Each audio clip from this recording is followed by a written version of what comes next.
Assalamualaikum semuanya. Apa kabar kalian? Semoga dalam keadaan sehat dan dilancarkan rezekinya oleh Allah. Amin ya robbal alamin. Bulan Ramadan adalah bulan penuh berkah, terutama bagi Abu Nawas. Bukan hanya karena pahala yang melimpah, tapi juga karena makanan berbuka yang berlimpah di berbagai tempat. Pada suatu hari, raja mendengar desas-desus bahwa Abu Nawas selalu berbuka di banyak tempat dalam waktu yang sama. Tidak masuk akal, bagaimana mungkin seseorang bisa berbuka di banyak tempat sekaligus, kata raja heran. Karena penasaran, raja pun memanggil Abu Nawas ke istana. Abu Nawas, aku mendengar kabar bahwa kau berbuka di banyak tempat dalam satu waktu. Apakah ini benar? Tanya raja dengan penuh kecurigaan. Abu Nawas tersenyum santai. Benar sekali Baginda, bahkan aku bisa berbuka di 5 tempat sekaligus dalam satu waktu. Raja semakin tidak percaya. Itu mustahil. Jelaskan bagaimana caramu melakukannya. Abu Nawas pun mulai menjelaskan dengan gaya khasnya yang penuh kepintaran. Begini Baginda, setiap hari menjelang maghrib, aku sudah membuat daftar tempat berbuka. Ada warung di pasar, dapur istana, rumah saudagar kaya, masjid, dan rumah seorang dermawan. Mereka semua mengundangku berbuka bersama, dan aku tidak ingin mengecewakan mereka. Raja mengangguk-angguk, masih belum paham. Lalu, bagaimana kau bisa makan di semua tempat itu sekaligus? Abu Nawas tersenyum lecek. Sederhana Baginda, 5 menit sebelum maghrib, aku pergi ke pasar dan mencicipi 1 butir kurma dari pedagang, dengan alasan menguji kualitas. Setelah itu, aku cepat-cepat ke masjid dan pura-pura mengantar makanan, lalu mencicipi sedikit. Dari sana, aku berlari ke rumah saudagar kaya, dan mereka memberiku hidangan istimewa. Setelahnya, aku pergi ke dapur istana untuk mencicipi makanan kerajaan. Lalu terakhir, aku ke rumah si dermawan yang selalu menyiasakan makanan enak untukku. Raja terbelalak. Jadi, kau berbuka di 5 tempat dengan cara mencicipi makanan di mana-mana? Abu Nawas mengangguk dan bangga. Tepat sekali Baginda. Dengan cara ini, aku bisa berbuka di mana-mana tanpa perlu memasak sendiri. Raja menggeleng-geleng kepala sambil tertawa. Kau memang pintar Abu Nawas. Tapi mulai besok, aku akan menyuruh pengawal memastikan kau hanya berbuka di 1 tempat saja. Abu Nawas tersenyum lecek. Baik Baginda, tapi apakah pengawal juga akan mengawasi kalau aku sahur di 5 tempat berbeda? Raja langsung menepuk dahinya. Astagfirullah, dasar kau Abu Nawas. Semua orang yang mendengar cerita ini tertawa terbahak-bahak. Sementara itu, Abu Nawas sudah mulai menyusun strategi baru untuk berbuka di 6 tempat sekaligus. Kisah selanjutnya. Suatu hari, Abu Nawas sedang berjalan-jalan di pasar. Ia tak sengaja bertemu dengan seorang cendekiawan yang terkenal sangat ahli dalam ilmu agama. Cendekiawan itu lalu mengajak Abu Nawas berbincang-bincang tentang berbagai topik. Hingga akhirnya perbincangan mereka sampai pada topik yang agak sensitif, hukum onani dalam Islam. Cendekiawan itu dengan penuh keyakinan berkata, onani itu haram. Karena dalam Islam, tindakan seperti itu sangat dilarang keras. Abu Nawas mengangguk-angguk mendengarkan. Lalu tiba-tiba berkata, apakah itu benar, wahai Tuan Cendekiawan? Benar sekali, jawab si cendekiawan dengan tegas. Abu Nawas kemudian berkata, kalau begitu, bagaimana dengan orang yang makan sendiri? Apakah itu juga haram? Si cendekiawan bingung sejenak, lalu menjawab, tidak, tentu saja tidak haram. Makan sendiri itu halal. Abu Nawas tersenyum lebar. Jadi, apa bedanya? Onani kan seperti makan sendiri, tidak mengganggu orang lain. Cendekiawan itu terdiam, tampak kebingungan, tetapi tak mau kalah. Tapi Abu Nawas, onani itu melibatkan nafsu, sedangkan makan tidak. Abu Nawas mengangguk, benar sekali Tuan, tapi tidakkah nafsu makan juga nafsu? Bukankah ketika lapar, kita juga didorong oleh nafsu? Si cendekiawan semakin bingung, ia mencoba mencari argumen lain. Tapi Abu Nawas, onani bisa membawa seseorang pada keburukan, seperti menjadi malas dan tidak produktif. Abu Nawas tertawa kecil. Lalu, apakah makan tidak bisa membuat kita malas? Bukankah kita seringkali merasa mengantuk setelah makan kenyang? Cendekiawan itu semakin terpojok. Abu Nawas, kamu selalu punya cara untuk membingungkan orang lain. Tapi kali ini, aku rasa kita harus sepakat bahwa dalam hal ini lebih baik berhati-hati daripada menyesal. Abu Nawas tersenyum lagi. Tuan cendekiawan, aku hanya bercanda. Tentu saja kita harus berhati-hati dalam segala hal. Dan yang paling penting, kita harus selalu menjaga diri dari perbuatan yang bisa merugikan diri kita sendiri dan orang lain. Cendekiawan itu akhirnya tertawa. Kamu benar, Abu Nawas. Kamu memang selalu punya cara untuk membuat orang berpikir sekaligus tertawa. Kisah selanjutnya. Suatu hari, dua saudara datang ke hadapan Abu Nawas dengan wajah masam dan tegang. Mereka sedang berseteru karena harta warisan dari orang tua mereka yang baru saja meninggal. Mereka berdebat dan berselisih tanpa henti. Masing-masing merasa berhak atas bagian yang lebih besar. Abu Nawas, tolonglah kami. Kami tidak bisa menemukan cara membagi harta warisan ini dengan adil, kata salah satu dari mereka. Abu Nawas yang terkenal bijaksana namun penuh akal memandang keduanya dengan tatapan serius, lalu tersenyum kecil. Baiklah, aku akan membantumu membagi harta warisan ini secara adil, tapi aku punya satu syarat. Kedua saudari itu mengangguk serempak. Apa syaratnya, Abu Nawas? Kami akan menurut, jawab mereka. Syaratnya, kata Abu Nawas sambil menahan tawa dalam hati.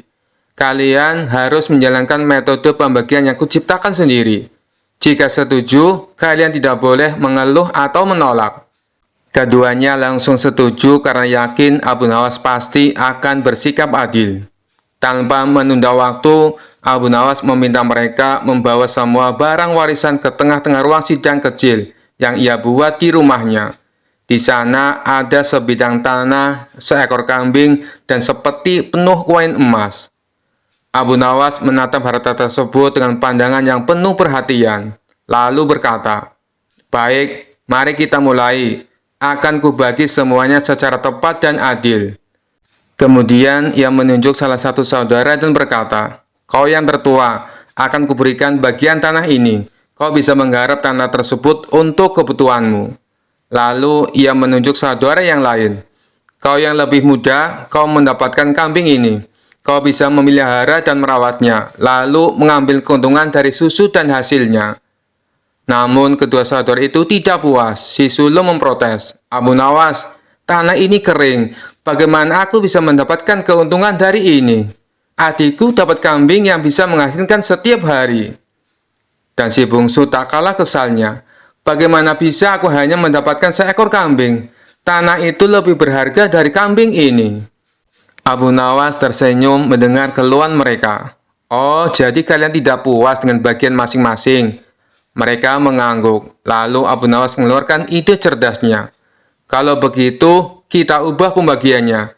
Yang tertua akan mendapatkan kambing, sedangkan yang muda akan mendapatkan tanah," katanya. Tapi seperti yang Abu Nawas duga, mereka kembali tidak puas dan mulai berdebat lagi. Si sulung merasa kambing tak cukup bernilai, dan si bungsu merasa tanahnya terlalu kering. Mereka mulai saling menyalahkan dan hampir bertengkar. Abu Nawas lalu berkata dengan suara lantang, "Sudah cukup. Karena kalian tidak bisa menerima pembagian apapun dengan ikhlas, aku akan memberikan solusi terakhir.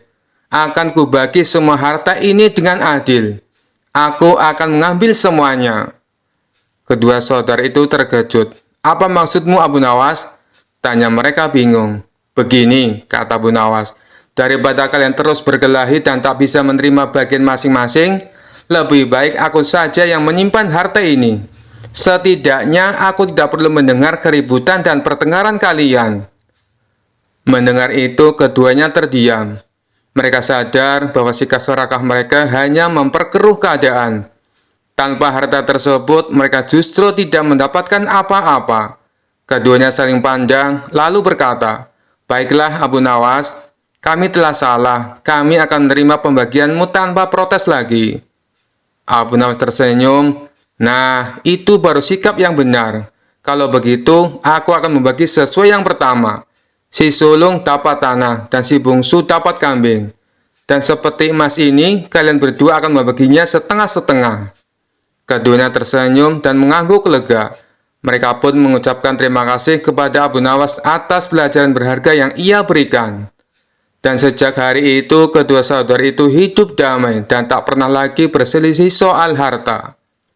Kisah selanjutnya dikisahkan di suatu sore, Raja Harun al-Rasyid duduk di taman istana sambil mendengarkan musisi istana bermain kecapi dan seruling. Musik itu mengalun merdu membuat suasana begitu damai. Namun tiba-tiba Raja merasa penasaran tentang sesuatu. Dia memanggil Abu Nawas yang kebetulan sedang duduk santai menikmati angin sore di bawah pohon dekat taman. "Abu Nawas, aku punya pertanyaan serius untukmu," kata Raja sambil menunjuk musisi yang masih bermain. "Silahkan Baginda, apa yang membuat hati Anda penasaran kali ini?" tanya Abu Nawas dengan senyum khasnya. "Aku ingin tahu Abu Nawas, menurutmu apa hukum mendengar musik seperti ini? Apakah diperbolehkan atau tidak?" Abu Nawas menggaruk kepalanya sebentar, lalu tersenyum lebar. "Baginda, bolehkah saya menjawab dengan jujur dan tanpa rasa takut?" "Tentu saja, aku tidak akan menghukummu," jawab Raja dengan nada penasaran. Abu Nawas memulai dengan nada bijak. "Baginda, mendengarkan musik itu seperti meminum madu. Jika sedikit dan pada waktu yang tepat, itu menyegarkan hati. Tapi jika terlalu banyak, bisa membuat kepala pusing dan hati malas." Raja mengangguk-angguk. "Menarik. Tapi ada orang-orang yang mengatakan musik itu haram. Bagaimana menurutmu Abu Nawas?" Abu Nawas tertawa kecil. "Baginda, mereka mungkin belum pernah mendengar musik yang enak. Kalau mereka mendengar musik yang dimainkan oleh musisi istana ini, mungkin mereka akan berubah pikiran." Para musisi tersenyum malu, sementara Raja tertawa terbahak-bahak. Raja kemudian mencoba menjebak Abu Nawas. "Kalau begitu Abu Nawas, apakah menurutmu musik bisa membawa orang ke surga atau ke neraka?" Abu Nawas tersenyum licik. "Baginda, tergantung siapa yang mendengarkan. Kalau orang baik mendengarkan musik, dia bisa lebih bersyukur dan ingat kepada Tuhan. Tapi kalau orang jahat mendengarkan musik, mungkin dia malah lupa diri dan berbuat maksiat." Raja terdiam, lalu bertanya lagi, "Jadi menurutmu musik ini baik atau buruk?" "Baginda," jawab Abu Nawas dengan nada jenaka, "musik itu seperti pisau. Jika digunakan untuk memotong buah, maka itu baik. Tapi jika digunakan untuk melukai orang, maka itu buruk. Semua tergantung bagaimana Anda menggunakannya." Raja mencoba membalik keadaan. "Baiklah Abu Nawas, kalau begitu aku ingin tahu, apakah surga itu ada musiknya?" Abu Nawas tertawa lebar. "Baginda, tentu saja ada. Bukankah kita sering mendengar tentang nyanyian malaikat dan aluan merdu di surga? Kalau di surga saja ada musik, mengapa di dunia ini harus diperdebatkan?" Raja tertegun sejenak lalu tertawa keras. "Kau memang selalu punya jawaban Abu Nawas. Baiklah, aku setuju denganmu. Musik adalah alat, bukan tujuan. Tergantung siapa yang memainkannya dan siapa yang mendengarnya." Tiba-tiba Abu Nawas menambahkan, "Tapi Baginda, jika ada yang bilang musik itu haram, suruh saja mereka mendengarkan suara nyamuk di malam hari. Itu juga semacam musik, tapi tidak ada yang melarang, bukan?" Raja dan semua yang hadir tertawa terbahak-bahak. Suasananya menjadi riang, dan sejak itu musik kembali dimainkan di istana tanpa perdebatan panjang. Abu Nawas sekali lagi membuktikan kecerdasannya dalam menjawab pertanyaan yang sulit dengan cara yang lucu dan penuh hikmah. Kisah selanjutnya. Suatu hari, Abu Nawas diminta menghadiri pemakaman seorang saudagar kaya di desanya. Karena saudagar itu dikenal sangat dermawan, banyak warga datang untuk memberikan penghormatan terakhir. Semua orang berkumpul di sekitar jenazah yang telah dibaringkan di depan rumah untuk disolatkan. Abu Nawas seperti biasa datang dengan gaya yang santai. Namun kali ini ia merasa hidungnya gatal karena wangi dupa yang terlalu kuat di sekitar tempat jenazah. Ia berusaha menahan bersin, tetapi wangi itu semakin menusuk. Aduh, ini tidak bisa ditahan lagi, pikir Abu Nawas sambil memegang hidungnya. Ketika imam mulai memimpin doa, Abu Nawas tak tahan lagi dan akhirnya bersin dengan suara keras. Suaranya menggema begitu keras sampai semua orang kaget, termasuk si jenazah. Yang mengejutkan, jenazah yang awalnya terbaring diam tiba-tiba bangun duduk sambil berseru, "Astagfirullah, apa yang terjadi? Kenapa semua orang menatapku?" Semua orang langsung menjerit dan berlari ketakutan. Bahkan imam yang memimpin doa pun kabur sambil membawa sejadahnya. Tinggal Abu Nawas yang masih berdiri dengan wajah bingung. Jenazah atau lebih tepatnya saudagar itu melihat sekeliling dengan bingung. Ia menatap Abu Nawas dan bertanya, "Abu Nawas, apa yang terjadi? Aku merasa seperti baru bangun tidur." Abu Nawas yang selalu cepat berpikir menjawab dengan santai, "Oh, ini artinya kau baru saja mendapat kesempatan kedua dari Tuhan. Bersyukurlah dan jangan sia-siakan hidupmu." Saudagar itu terdiam lalu tiba-tiba menangis. "Abu Nawas, kau benar. Aku harus lebih banyak berbuat baik lagi. Mungkin selama ini kebaikanku belum cukup." Mendengar itu, Abu Nawas tersenyum lebar. Ia menepuk pundak saudagar itu dan berkata, "Baguslah. Tapi kalau lo boleh saran, lain kali jangan bangun di tengah-tengah pemakaman. Kau membuat semua orang trauma." Akhirnya, warga yang sempat lari ketakutan perlahan kembali setelah menyadari jenazah itu hidup lagi. Mereka menatap Abu Nawas dengan kagum dan mulai berbisik, "Abu Nawas memang luar biasa. Bahkan bersinya saja bisa menghidupkan orang mati." Abu Nawas hanya tersenyum sambil berkata dalam hati, "Bukan aku yang luar biasa, tapi dupa ini yang terlalu menyiksa hidungku." Kisah selanjutnya.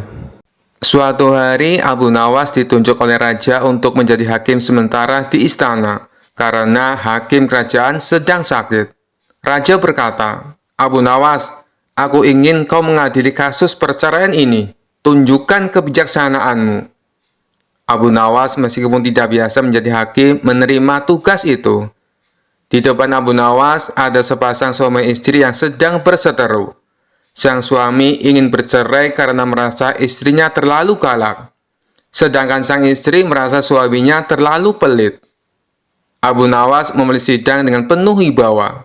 "Baiklah, ceritakan masalah kalian satu persatu," katanya. Sang suami langsung berkata dengan nada kesal, "Istriku ini seperti naga. Setiap hari aku dimarahi. Tidak peduli aku bekerja keras seharian." Sang istri tidak mau kalah. "Dia ini pelitnya luar biasa. Bahkan untuk makan, aku harus hitung-hitung dulu agar tidak dimarahi." Abu Nawas mendengarkan dengan penuh perhatian, lalu berkata, Ini masalah besar. Aku harus berpikir." Sambil berpikir, Abu Nawas meminta waktu sejenak dan beranjak keluar ruangan. Tapi begitu ia kembali, ia mendapati pasangan itu sudah bertengkar hebat. Suaminya berkata, "Aku sudah tidak tahan, kau tidak pernah puas." Istrinya membalas, "Kalau kau tidak pelit, aku juga tidak akan marah-marah." Abu Nawas bingung bagaimana cara menyelesaikan pertikaian itu tanpa memperlukan dirinya sendiri. Akhirnya ia memutuskan untuk melakukan sesuatu yang tidak biasa. Abu Nawas berdiri dengan tegas.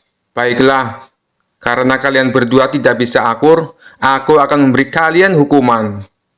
Pasangan itu terkejut. "Hukuman? Apa maksud Anda, Tuan Hakim?" Abu Nawas tersenyum kecil. "Kalian akan dihukum tinggal bersama selama 3 bulan di penjara istana. Kalian harus makan, tidur, dan melakukan semua kegiatan bersama. Jika setelah 3 bulan kalian masih ingin bercerai, maka aku akan menyetujuinya." Pasangan itu saling menatap. Sang suami tampak takut dan berkata, "3 bulan bersama dia di penjara, aku bisa mati muda." Sang istri juga ragu. 3 bulan dengan orang sepelit dia, aku bisa kelaparan." Akhirnya mereka berdua sepakat untuk berdamai. Kami akan mencoba untuk rukun kembali, Tuan Hakim. Tidak perlu dipenjara. Abu Nawas tersenyum lebar. Bagus, itu keputusan bijak. Ingat, lebih baik hidup rukun daripada saling menyalahkan. Raja yang mendengar kabar ini tertawa terbahak-bahak. Abu Nawas, kau benar-benar hakim yang unik. Kau hampir dipermalukan, tapi akhirnya justru berhasil menyelesaikan masalah. Abu Nawas dengan rendah hati menjawab, Baginda, menjadi hakim bukan hanya soal keadilan, tapi juga soal kebijaksanaan dan sedikit akal-akalan.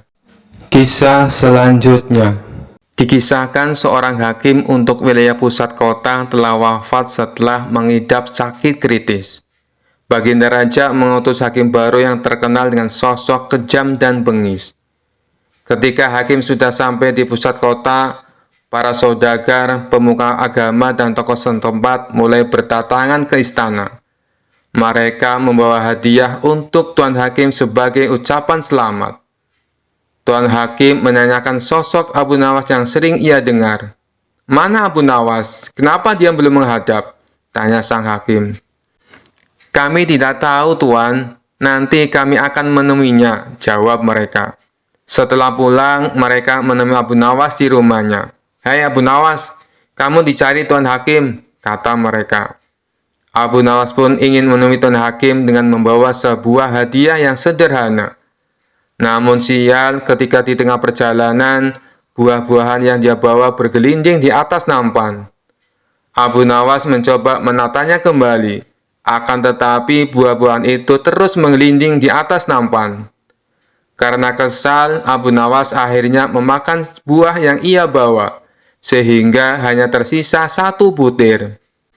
Sesampainya di istana, Tuan Hakim menyambutnya dengan hangat. Lalu Abu Nawas mempersembahkan hadiah buah yang hanya tersisa 1 butir. Melihat itu, Tuan Hakim pun tersenyum. Ia kemudian berkata, meskipun hadiahmu sederhana, namun kau berhak menerima hadiah besar. Tuan Hakim menyuruh salah satu pengawalnya untuk memberikan hadiah 1 kantong emas kepada Abu Nawas.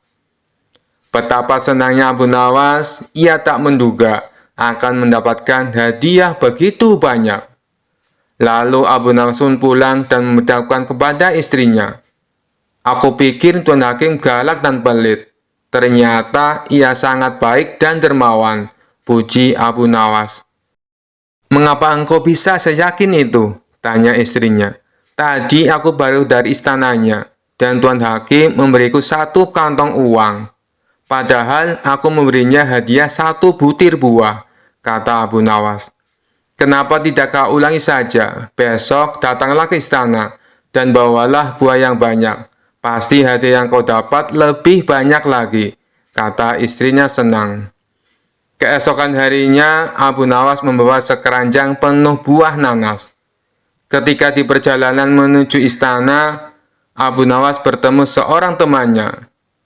Mau kemana Abu Nawas? Tanyanya. Mau ke istana Tuan Hakim, jawab Abu Nawas. Menurutku lebih baik diganti buah yang lebih pantas Abu Nawas, seperti buah anggur, kata teman Abu Nawas. Abu Nawas pun setuju dengan usulan tersebut. Lantas ia pergi ke pasar membeli buah anggur terbaik untuk diberikan kepada Tuan Hakim. Ketika sampai di istana, Tuan Hakim menyambutnya dengan hangat. Dan Abu Nawas mempersembahkan buah anggur yang baru saja dibelinya. Namun hadiah tersebut tidak bisa memikat Tuan Hakim.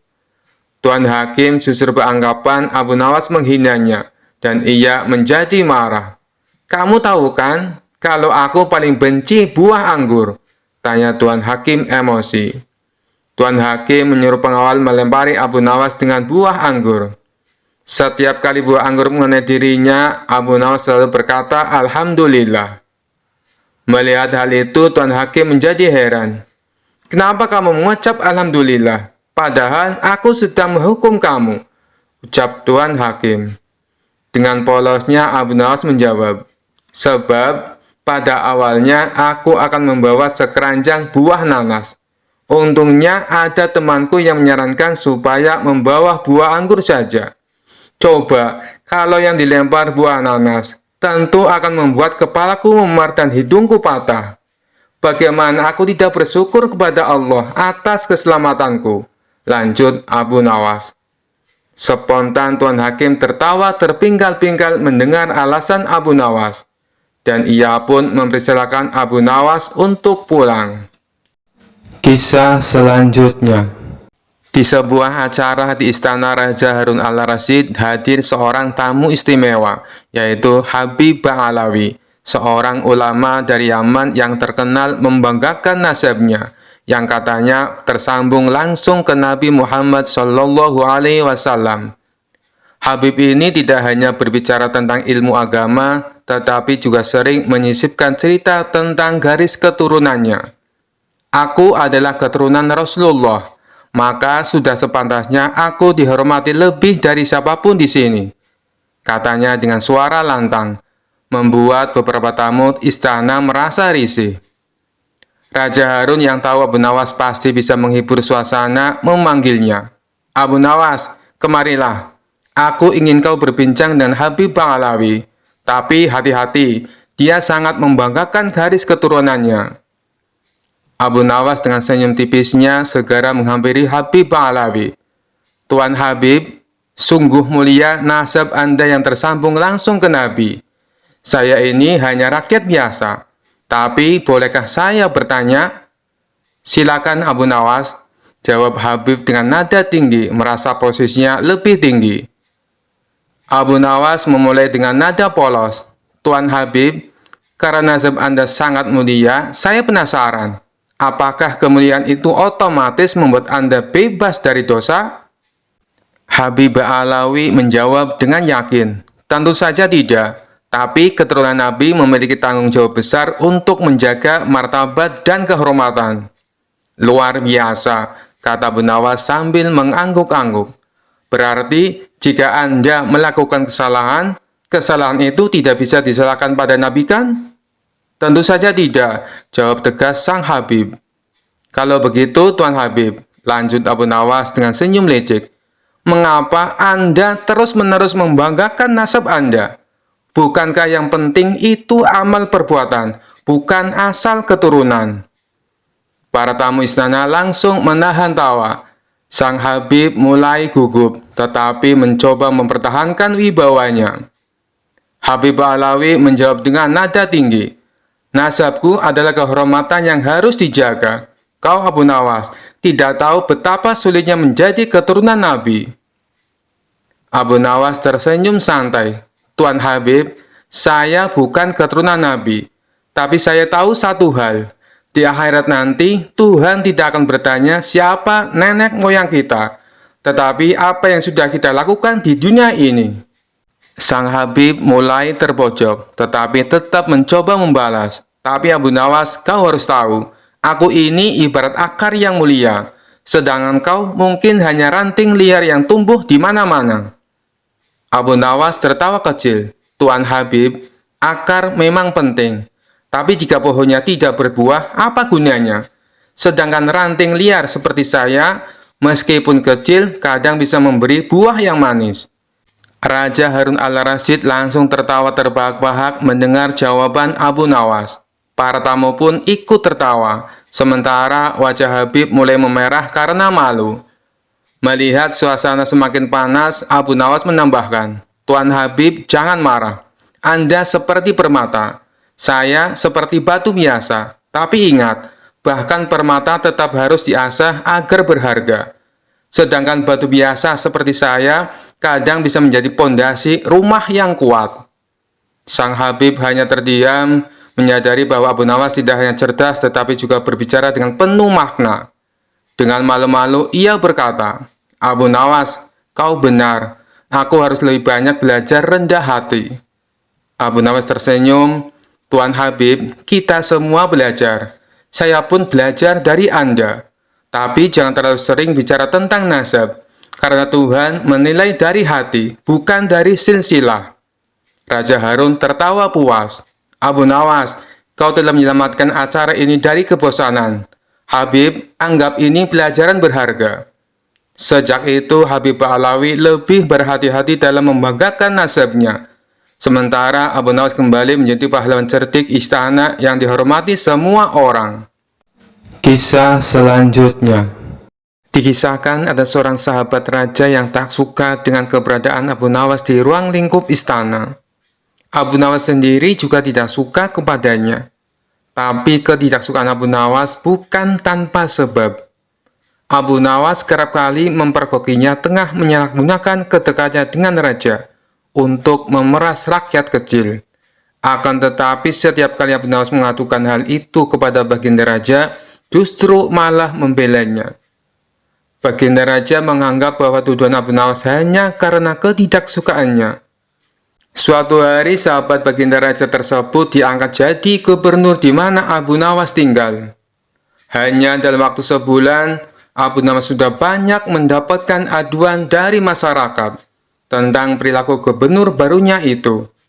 Wahai Abu Nawas, gubernur baru kita telah bertindak semena-mena.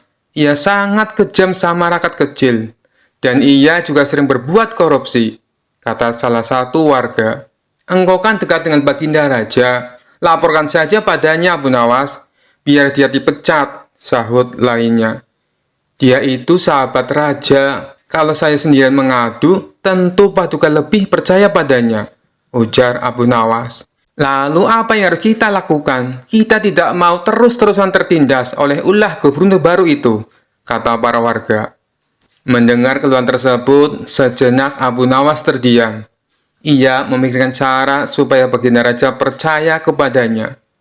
Lebih baik kita ke istana sama-sama. Nanti di hadapan baginda raja, biar aku yang bicara untuk mewakili kalian, ucap Abu Nawas. Maka pada keesokan harinya, Abu Nawas dan beberapa puluh warga datang menghadap baginda raja. Melihat Abu Nawas datang dengan membawa orang banyak, sempat membuat baginda raja kaget. Ada apa Abu Nawas? Kenapa kau bawa orang banyak sekali? Tanya baginda raja. Mereka mau mengadukan bahwa gubernur baru yang Paduka angkat telah berbuat zalim. Ia semena-mena dengan rakyat kecil, dan ia juga sering memakan dana bantuan yang seharusnya diberikan kepada warga miskin, kata Abu Nawas memberitahu. Spontan baginda raja kaget mendengarnya. Apa benar begitu? Tanya baginda raja kepada warga yang datang. Benar Paduka yang mulia, jawab mereka serempak. Kalian jangan bohong ya, setahu saya gubernur kalian itu adil dan bijaksana, ucap baginda raja yang tidak tahu kondisi sebenarnya. Melihat hal tersebut, Abu Nawas segera maju ke depan. Wahai Paduka yang mulia, apalah arti adil dan bijaksana gubernur kami, jika tidak dinikmati oleh warga provinsi lain? Oleh karena itu, sudilah kiranya baginda raja memindahkan gubernur kami ke tempat yang lain, agar keadilan dan kebijaksanaannya bisa dinikmati seluruh rakyat, kata Abu Nawas beralasan. Mendengar itu, baginda raja tertawa sambil meninggalkan mereka. Baginda raja pun mengabulkan permintaan Abu Nawas dan para rakyatnya. Begitulah cara Abu Nawas memberitahu kelakuan sahabat baginda raja tanpa harus menyakiti hati baginda raja. Kisah selanjutnya. Pada suatu hari yang cerah, Abu Nawas sedang berjalan di pasar. Ia baru saja menerima hadiah sebotol minuman dari seorang pedagang yang sangat menghormatinya karena kecerdasannya. Botol itu terlihat sangat indah, berisi cairan berwarna merah muda yang berkilauan di bawah sinar matahari.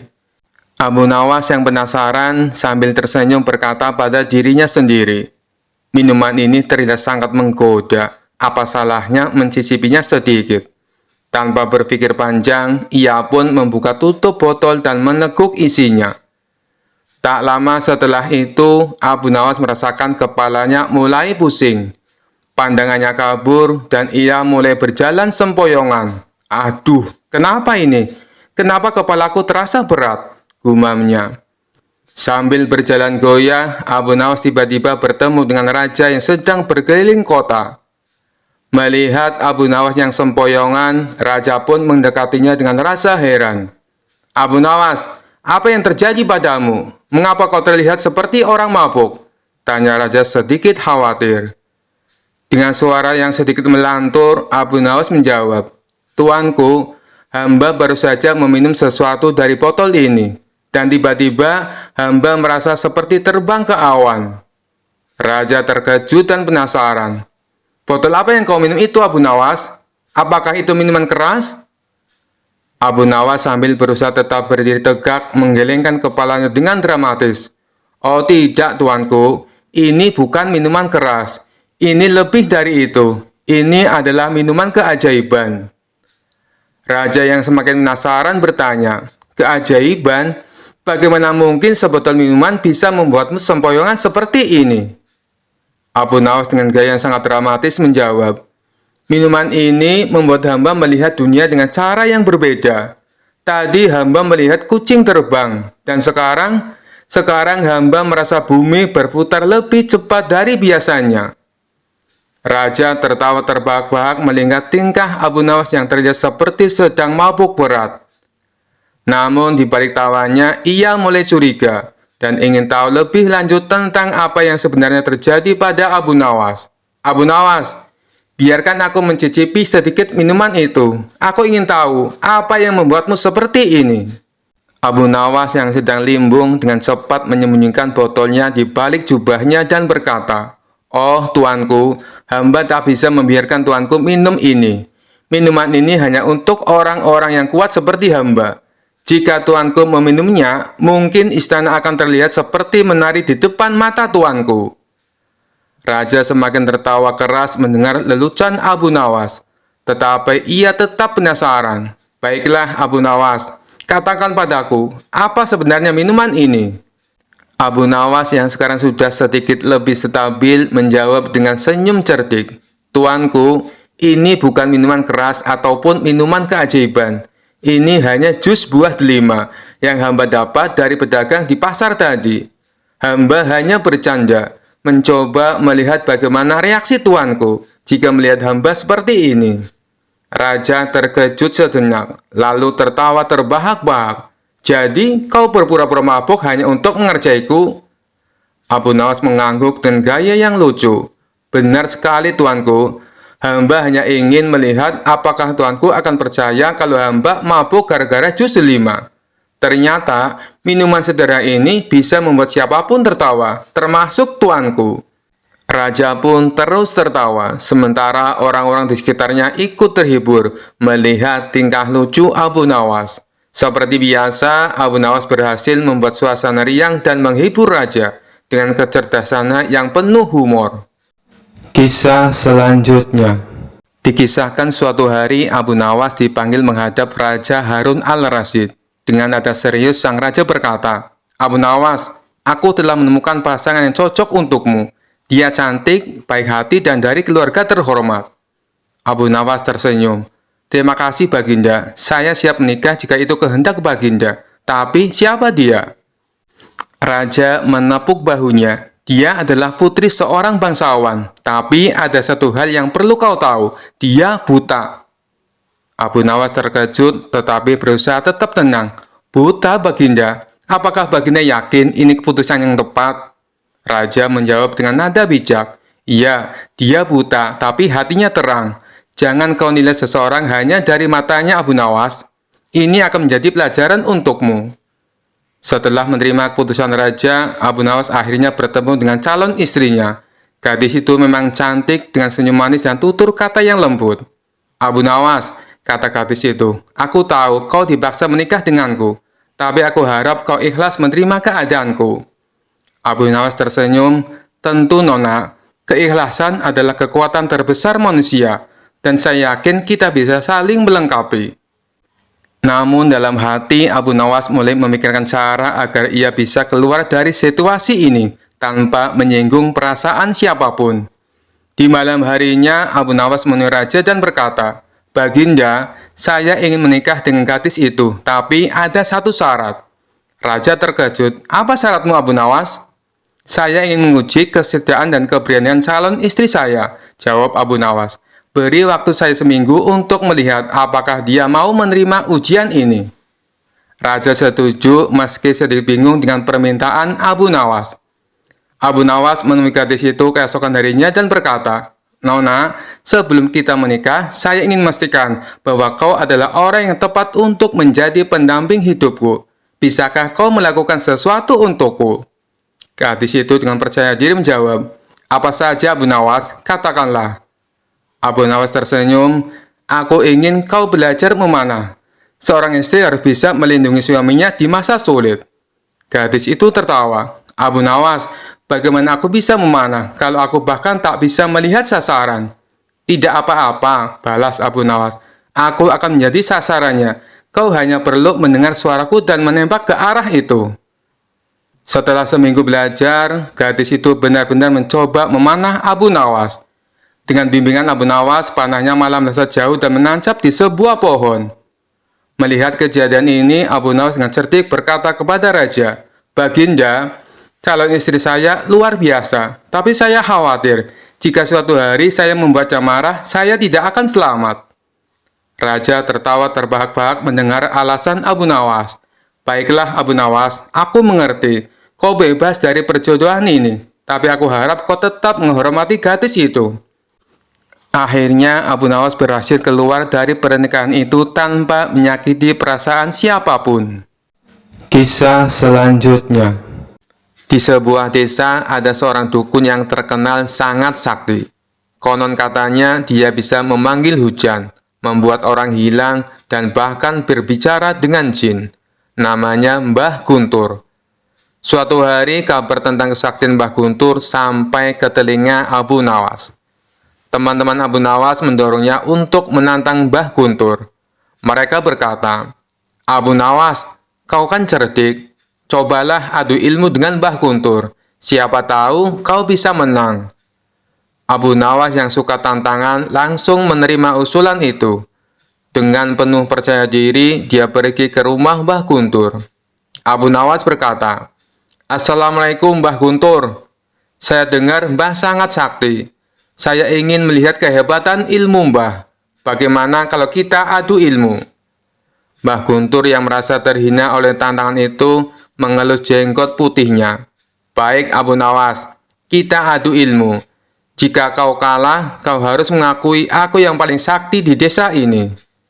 Abu Nawas tersenyum. Setuju Mbah, tapi kalau saya menang, Mbah harus berhenti menjadi dukun. Mbah Guntur menyetujui tantangan itu, dan mereka pun sepakat untuk memulai adu ilmu. Babak pertama, ilmu terbang. Mbah Guntur berdiri dengan penuh keyakinan. Ia membaca mantranya, dan tiba-tiba tubuhnya terangkat ke udara. Orang-orang yang menonton bersorak kagum. Wah, hebat sekali Mbah Guntur, bisa terbang. Abu Nawas mengamati dengan tenang. Setelah Mbah Guntur mendarat, Abu Nawas tersenyum. Dia melangkah ke depan dan berkata, Mbah, lihat aku bisa terbang lebih tinggi.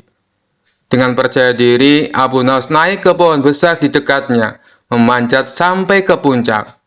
Dari atas pohon, dia berteriak, lihat aku lebih tinggi dari Mbah. Orang-orang tertawa terbahak-bahak melihat kelicikan Abu Nawas. Mbah Guntur tersenyum kecut, tapi dia tidak pernah menyerah. Babak kedua menghilangkan orang. Mbah Guntur lalu menantang Abu Nawas lagi. Sekarang, lihat aku akan membuat orang hilang. Ia memanggil salah satu penduduk desa, membaca mantranya. Dan dalam sekejap, orang itu hilang dari pandangan. Orang-orang tercengang, tak ada yang tahu kemana orang itu pergi. Abu Nawas terdiam sejenak. Lalu dengan cepat dia berdiri dan berkata, wah, hebat sekali Mbah.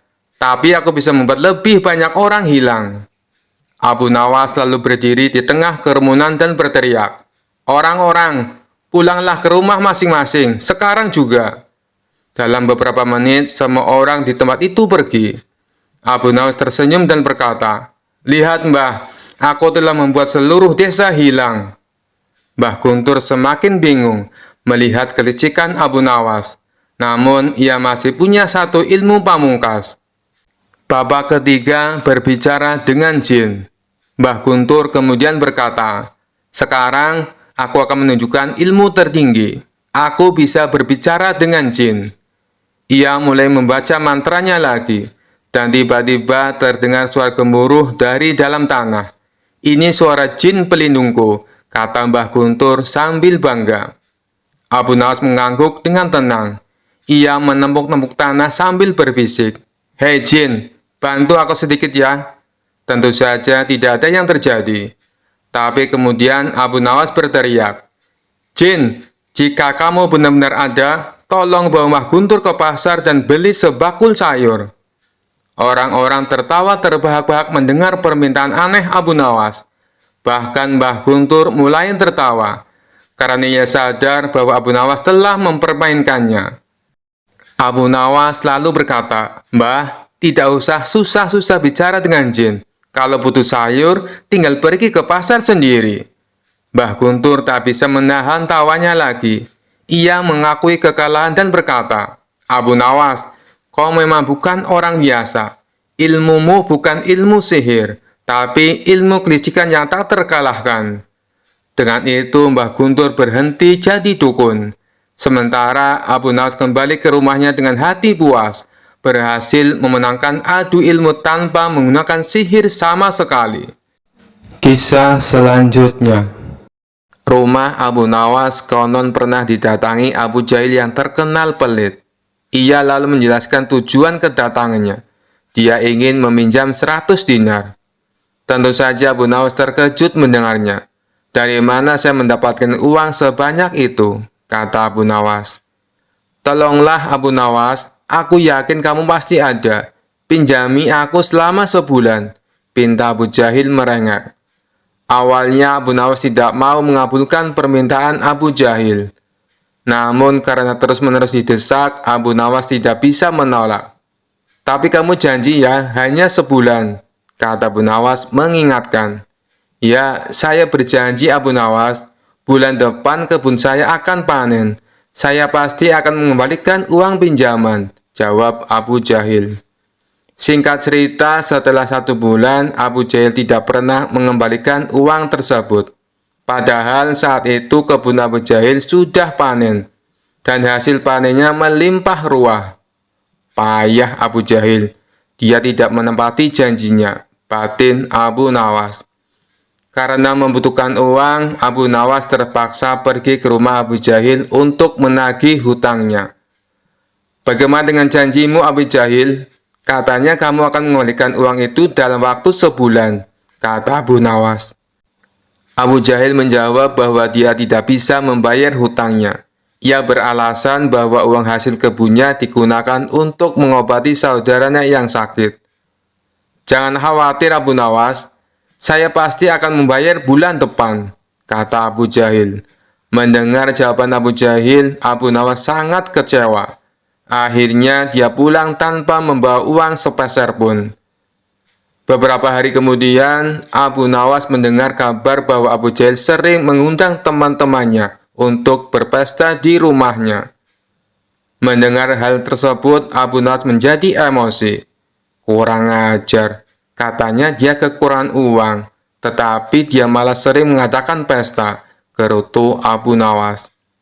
Abu Jahil pasti tidak akan membayar hutangnya karena 1000 alasan. Akhirnya Abu Nawas mendapat ide untuk mengerjai Abu Jahil. Keesokan harinya, Abu Nawas pergi ke desa seberang untuk menemui sahabatnya. Dia mulai menyusun strategi dan meminta bantuan seorang teman. Setelah strateginya matang, Abu Nawas segera mendatangi rumah Abu Jahil. "Mengapa kamu ke sini Abu Nawas? Aku kan sudah bilang, jika mengembalikan uangnya itu bulan depan," kata Abu Jahil. "Jangan salah paham Abu Jahil. Aku ke sini bukan untuk menagih hutang. Aku ingin mengajakmu bertemu dengan orang pintar," jawab Abu Nawas. "Ada perlu apa memangnya?" tanya Abu Jahil penasaran. "Ini Abu Jahil, di desa seberang katanya ada dukun pesugihan yang bisa membuat kita kaya. Aku ingin mencobanya di sana," jawab Abu Nawas. "Benarkah? Oke Abu Nawas, aku ikut. Aku juga ingin kaya," kata Abu Jahil kegirangan mendengar adanya tawaran dukun pesugihan tersebut. Singkat cerita, Abu Nawas dan Abu Jahil tiba di rumah dukun pesugihan tersebut. Setelah memanggil keduanya, dukun itu bertanya, "Apa yang kamu lakukan di sini?" Abu Nawas kemudian mengutarakan keinginannya agar ia ingin kaya tanpa bekerja.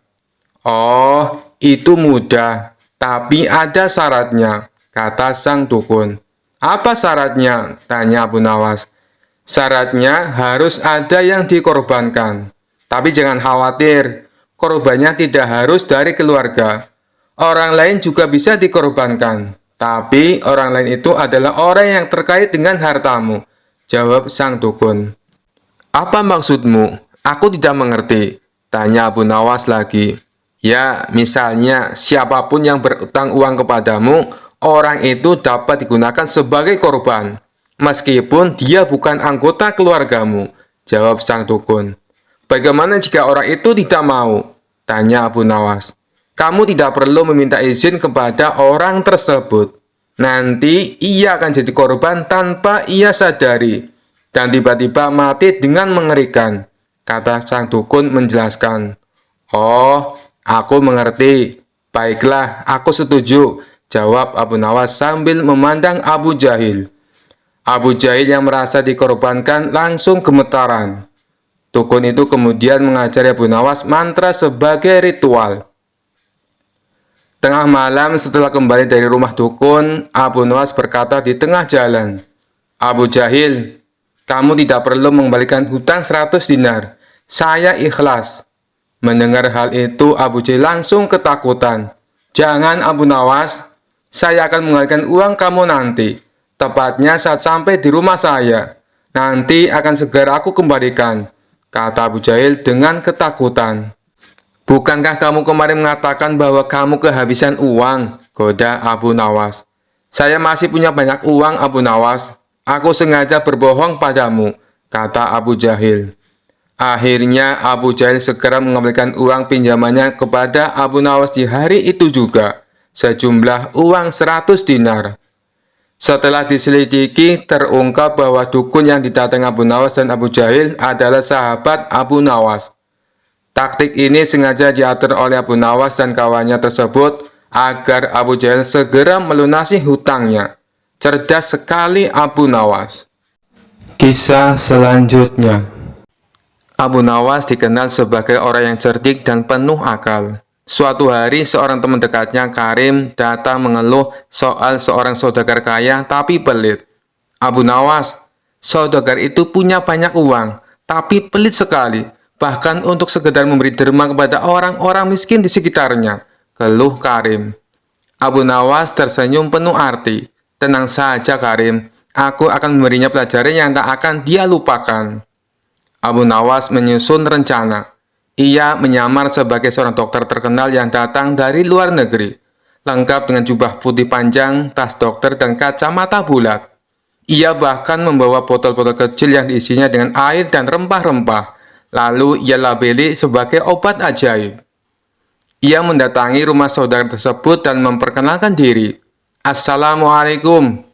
Aku adalah Dokter Abu Nawas, seorang tabib terkenal dari negeri jauh. Kudengar Anda sedang membutuhkan pengobatan khusus." Saudagar kaya itu yang selalu khawatir akan kesehatannya, meski sebenarnya sehat-sehat saja, segera mengundang Abu Nawas masuk. Setelah duduk, Abu Nawas mulai berpura-pura memeriksa saudagar itu. Ia memegang denyut nadi, melihat lidah, dan mengetuk lututnya dengan sendok. Sesekali Abu Nawas mengangguk serius. "Ya, ini serius sekali," kata Abu Nawas dengan nada tegas. "Kau terkena penyakit pelitis akutis." Saudara itu kebingungan. "Pelitis akutis? Penyakit apa itu, Tuan Dokter?" Abu Nawas menggelengkan kepala, pura-pura prihatin. "Ini penyakit langka. Jika tidak segera diobati, kau bisa kehilangan seluruh hartamu dalam semalam.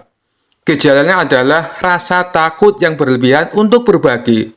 Aku harus segera menangani ini." Abu Nawas mengeluarkan botol-botol ajaibnya dan berkata, "Ini adalah ramuan khusus. Namun obat ini hanya bekerja jika kau bersedia mendonasikan hartamu kepada orang miskin. Semakin besar donasi, semakin cepat kau sembuh."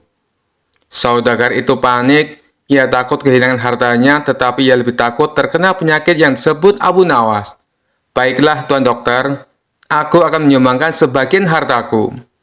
Abu Nawas langsung memanggil beberapa orang miskin yang kebetulan lewat. Ini, berikan sebagian uangmu kepada mereka sekarang juga, perintahnya. Saudagar itu dengan enggan mulai membagikan uang kepada orang-orang miskin. Abu Nawas terus mengawasi dengan wajah serius. Setelah beberapa saat, Abu Nawas berkata, "Luar biasa, penyakitmu mulai sembuh.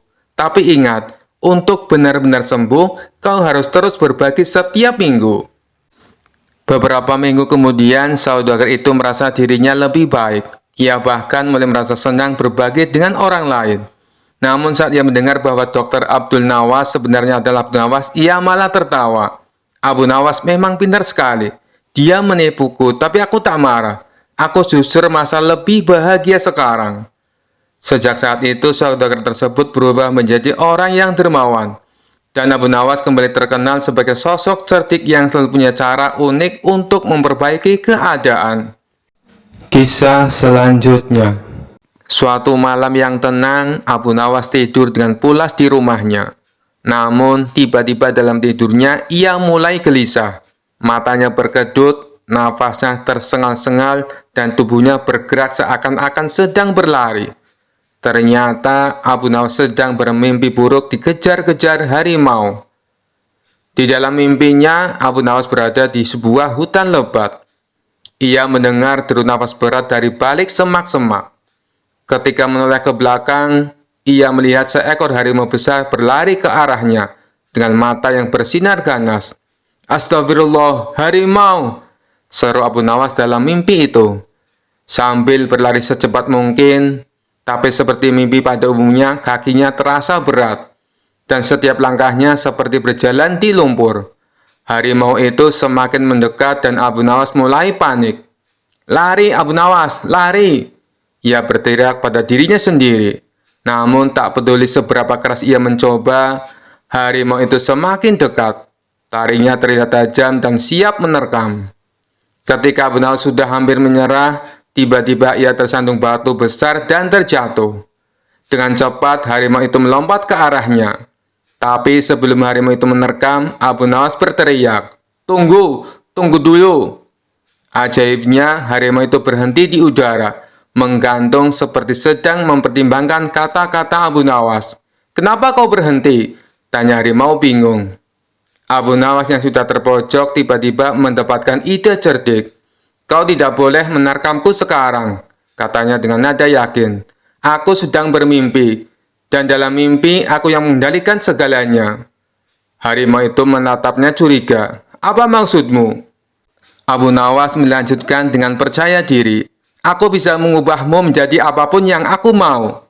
Bagaimana kalau aku membuatmu jadi kucing manis saja? Atau mungkin seekor ayam?" Harimau itu mulai panik. "Ayam? Tidak, aku tidak mau jadi ayam."